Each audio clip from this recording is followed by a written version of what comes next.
বলো কি বলবো ভাই তুমি বলো একটা রহস্য ভাই ওইটা আপনাদেরকে দেখার জন্য পুরো ভিডিওটি দেখতে হবে ভাই এই মাঠের দ্বিতীয় পার্টে আমি চলে আসলাম হ্যালো গাইস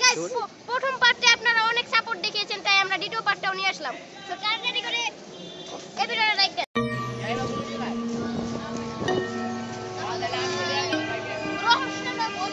রহস্য এটা হলো বলে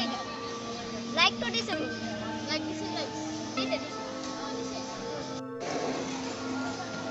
গাইস আপনাদেরকে এখন বলবো সেই রহস্যটা মানে আস্তে আস্তে আপনাদেরকে খুলবো এই নদীটা যে দেখতেছেন আপনারা আগে নদীটা দেখেন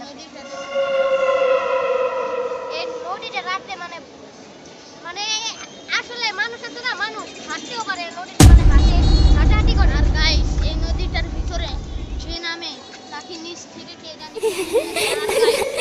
একদিন আমি রাত 12টা বাজে এখানে যাচ্ছিলাম দেখি কি এখানে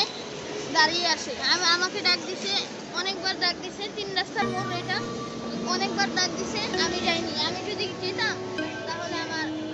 কি হতো আমি এন্ড গাইস আজকের এই ভিডিওটাতে আপনাদেরকে অনেক কিছু দেখাবো এন্ড নদীটার সামনে গেছে আমার ভয় লাগতেছে কারণ গাইস সন্ধ্যা হয়ে গেছে পুরো সন্ধ্যার সময় গাইস এই নদীটা অনেক নোংরা হয়ে গেছে পরিবেশ দূষিত হচ্ছে সেই জন্য এখানে মানুষরা পরিষ্কার করতেছে আর গাইস এই নদীটার ভিতরে মাছ আছে সেই জন্য মানুষ মাছও ধরতেছে মাছও ধরতেছে মানে গাইস এখন দেখেন কি করতেছে এখানে করতেছে গাইস এটার মধ্যে আরে আজকাল এই মুখ লুকিয়ে দিছে গাইস এটা হচ্ছে শ্মশানের সামনে একটি মন্দির দেখেন আপনারা